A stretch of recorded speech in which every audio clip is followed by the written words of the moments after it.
Ali bin Abi Thalib radhiyallahu anhu. Ali bin Abi Thalib juga punya kisah banyak yang unik-unik ya.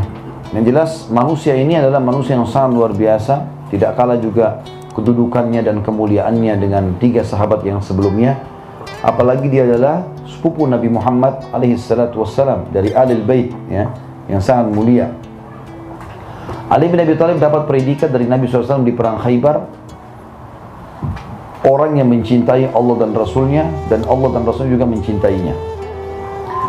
Pernah satu waktu Bapak Ibu sekalian, Ali bin Abi Thalib ini dalam salah satu kisah tentunya, dia pulang ke rumahnya, kemudian dia bilang sama Fatimah, istrinya radhiyallahu anha al-Batul, anak kesayangan Nabi SAW, "Wahai Fatimah, ada makanan enggak?" Kata Fatimah, "Enggak ada makanan." "Baik, ada uang hari ini yang bisa kita belanjakan makanan?" Kata Fatimah, "Ada, tapi sisa 3 dirham. 3 dirham saya, 2 dirham, 2 dirham." Kata Ali, "Baiklah, berikan kepada saya berikan makanan. Ya. Minimal Hasan Husain bisa makan." Radhiyallahu anhu ajma'in. Ringkas cerita, Ali bin Abi Thalib pun bawa 2 dirham tadi, keluar pergi ke pasar, niat mau beli makanan. Waktu dia lewat, ada satu orang fakir miskin di pinggir jalan, lagi bilang begini, "Wahai ayahnya Hasan," dipanggil. Orang Arab biasa panggil begitu, dan ini sunnah ya. Bapak Ibu kalau punya anak tertua laki-laki, pakai namanya dia. Misal anak saya Uwais, saya dipanggil Abu Uwais gitu kan. Maka Ali bin Abi Thalib radhiyallahu anhu anaknya Hasan yang paling tua, maka dipanggil Abu Hasan. "Wahai ayahnya Hasan, Abu Hasan." Lalu Ali pun agama berhenti. "Iya, sudah salaman, ini orang miskin penduduk Madinah gitu kan. Saya demi Allah sudah 3 hari belum makan." Kata orang ini, "Bantulah saya." Kata Ali radhiyallahu anhu, "Saya pun berpikir, orang ini sudah 3 hari nggak makan, saya baru hari ini belum makan. Kalau uang 2 dirham ini dibagi 2, maka keluarganya juga tidak cukup, ini juga tidak cukup. Orang ini punya anak banyak, orang miskin ini." Maka dia pun kasih, "Ini 2 dirham, silahkan ambil." Padahal dia tahu nggak ada duit lagi nih. Pada hari itu tidak ada makanan pun. Dia pulang ke rumahnya. Fatimah tanya radhiyallahu anha, "Mana makanan hai Ali?" Kisahnya begini, hai Fatimah. Fatimah pun menangis radhiyallahu anha, "Bagaimana bisa? Minimal Hasan dan Husain makan, kok kasih orang ini, dari mana kita bisa dapat makanan sekarang?" Kata Ali, "Sabarlah, coba saya ke rumah ayahmu Rasulullah SAW, mungkin beliau punya makanan." Maka Fatimah pun sabar radhiyallahu anha, Ali pun pulang. Maksudnya keluar dari rumah beliau menuju ke rumah Nabi SAW, dekat sekali jaraknya ya. Subhanallah, di tengah jalan ini lihat bagaimana keikhlasan seseorang dan keyakinan Ali, tidak mungkin Allah membuat kelaparan kalau sudah sedekah di jalan Allah. Ambil pelajaran dari situ Bapak Ibu sekalian. Lewat satu orang Ansar, orang asli Madinah, dia bawa unta. Untanya unta betina besar berwarna merah. Ini unta yang paling mahal. Dia pegang untanya, lewat salaman sama Ali. "Assalamualaikum, hai Abu Hasan, apa kabar, baik segala macam." Sudah, kata orang ini tiba-tiba tanpa sebab, "Hai ayahnya Hasan, saya punya unta yang bagus, mau beli nggak?" Kata Ali, "Mau, tapi nggak ada duit." Kata dia, "Nggak apa-apa, beli saja, nanti baru kamu ganti, nanti baru kamu bayar," gitu kan. "Kalau aku bayar, kalau belum nggak apa-apa." Kata Ali, "Berapa harganya?" Kebetulan unta seperti itu Bapak Ibu sekalian, kalau dijual 40 dirham, laku langsung laku. Di sini dia bilang 20 dirham saja, setengah harga pasar, jatuh tempo lagi gitu. Kata Ali, "Baiklah, saya beli. Tapi sepakat ya, saya bayar kapan ada duit." Iya. Pergilah orang itu, Ali bawa unta itu. Tetap mau ke rumah Nabi SAW, karena unta ini juga harus masih utang, belum disembeli sama dia kan gitu. Baru jalan berapa langkah, orang yang punya unta pertama masih belum hilang bayangannya. Ada orang lewat, orang Ansar juga, asli Madinah juga, kenal pemilik unta ini. Lihat bagaimana Allah mengatur sebuah cerita ini, hidup ini gampang sekali. Ketemu sama orang ini, "Assalamualaikum, hai Hasan, apa kabar, baik? Untamu bagus ya?"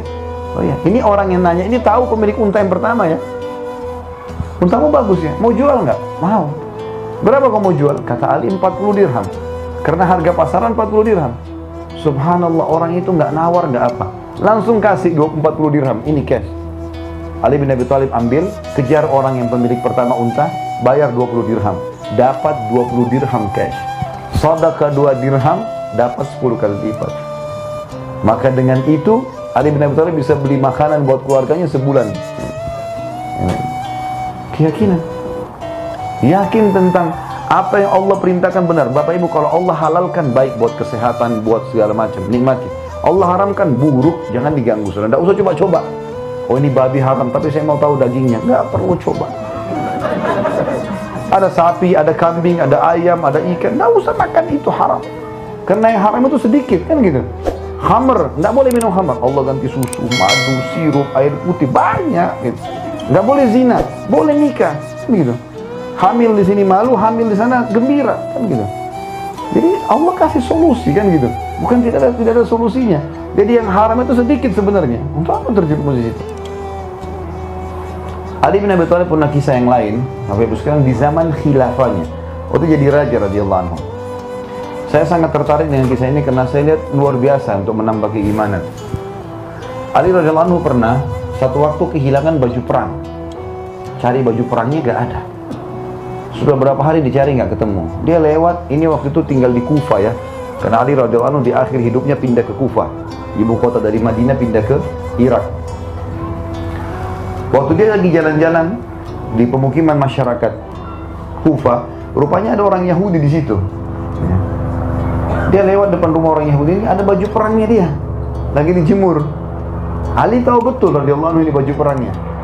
Tapi dia tidak ambil langsung. Lihat bagaimana seorang muslim bermuamalah. Dia ketuk pintunya Yahudi itu sambil dia berkata, "Hai Yahudi, saya mau nanya." Kata dia, "Iya. Itu baju perang di depan punya siapa?" Kata si Yahudi, "Punya saya. Jelas-jelas di rumah saya, punya saya, hai Amir Mukminin." Waktu itu Ali raja loh ya. Raja. Ini raja muslim lagi bicara sama masyarakat biasa kafir lagi. Gitu. Maka kata Ali, "Tapi itu baju perang saya. Buktinya 1, 2, 3, 4, 5. Ada tanda sini, ada tanda sana. Ada tahu." Kata dia, "Amir Mukminin, sudah saya jawab. Baju perang ini di rumah saya, berarti punya saya." Apa kata Ali? Ada 3 kejadian Bapak Ibu sekalian yang membuat Yahudi ini syahadat, masuk Islam gara-gara 3 kejadian ini. Yang pertama, Ali bilang, "Baiklah kalau gitu, kita ke pengadilan aja." Padahal Ali waktu itu raja. Dia bisa rampas saja selesai. Apalagi Yahudi bagi dia nggak perlu gitu. Tapi Islam tidak mengajarkan itu. Kata Yahudi ini, "Saya heran, rajanya muslim ini ngajak saya ke pengadilan. Saya ini masyarakat biasa. Bahkan selama ini belum pernah bicara sama Ali." Dan di tengah jalan lagi menuju ke pengadilan, dia bilang, "Ali bin Abi Thalib berbicara dengan saya, tanya tentang istri, anak. Nggak ada rasa benci atau apa, nggak. Ya sudah, nanti pengadilan yang putusin." Seperti itulah. Kata Yahudi ini, "Saya kagum lihat ini. Ini kejadian pertama yang sudah membuat dia kagum nih. Kok bisa raja muslim, kalau ini raja Yahudi mungkin sudah main rampas aja nih. Masih ngajak ke pengadilan, di tengah jalan pun tidak bicara masalah produk itu. Bicaranya masalah anak, istri, bagaimana anak kamu, istri kamu. Karena dia raja, dia mau tahu adil nggak sama masyarakat ini." Dia bilang kejadian kedua yang membuat saya kagum adalah, dan ini sebab dia masuk Islam, waktu masuk ke pengadilan. Begitu masuk ke pengadilan, dia bilang, jadi orang lagi pada duduk semua nunggu majelis hakim. Hakimnya lagi memutuskan, 2 orang maju gitu kan. Dia bilang, Ali bin Abi Thalib ini memberikan salam untuk umat Islam di dalam pengadilan. Uniknya, mereka semua jawab salam tapi tidak ada yang berdiri. Nggak ada yang berdiri, dia raja datang, salaman. Mungkin kalau kita itu presiden datang, mungkin kita berdiri. Ini nggak ada yang berdiri, nggak ada yang apa. Dan si hakim pun, ya waktu itu Shuraih namanya Al-Qadhi, yang terkenal dengan keadilannya, dia mengatakan, "Silakan wahai Amir Mukminin." Tahu maksudnya silakan apa? Silakan antri ke belakang. Kata si Yahudi ini raja mereka. Salam, tidak ada yang berdiri, sambut dia apa, biasa saja. Bahkan hakim yang digaji dan ditunjuk oleh Ali suruh, "Silakan Amir Mukminin," suruh antri di belakang. Tanda tanya ini sama Yahudi, dan tanya. Kalau kita orang Islam tidak usah tanda tanya, karena Ali bin Abi Thalib karena keadilannya, sampai dikatakan dalam kisah beliau hampir tiap hari kelihatan di jalan dan di pasar. Sudah biasa Ali bin Abi Thalib masuk pasar, ngangkatin barangnya, masyarakatnya ke atas unta. Sudah biasa jenguk orang sakit, sudah biasa pikul jenazah. Raja, luar biasa gitu ya. Jadi makanya masyarakatnya tidak menganggap ini sebuah istimewa, biasa saja. Bukan, sudah tiap hari ketemu. Mau ketemu Ali bukan pakai perantara segala macam, sudah nggak perlu. Kata Yahudi ini yang kedua ini, sebab dia masuk Islam. Dia sudah kagum-kagum nih. Kok bisa begini? Dan Ali bin Abi Thalib tidak marah sama sekali. Antri sampai tiba giliran. Yang ketiga yang buat dia masuk Islam ini yang luar biasa. Waktu tiba giliran, kata Yahudi ini, maka Hakim Syurai tanya, Amir Mukminin, ada apa? Anda datang ke sini. Kata Ali, saya kehilangan baju perang berapa hari yang lalu.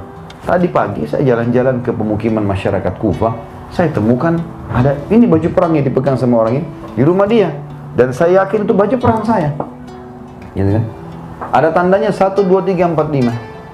Si hakim muslim ini, bayangkan ya, ini orang muslim itu bermuamalah sama Tuhannya, bukan sama orang di depannya. Walaupun ini rajanya, tapi dia sekarang di pengadilan. Dan mau sedang mencari kebenaran. Kata Syurai, baik Amir Mu'minin, saya akan bertanya pada Yahudi. Kayak bagaimana ceritanya hai Yahudi? Saya sudah jawab Amir Mu'minin. Waktu di rumah saya dia sudah tanya. Jelas baju perangnya di rumah saya, berarti punya saya. Maka hakim balik lagi ke Ali, ya Amir Mukminin, apakah anda punya saksi?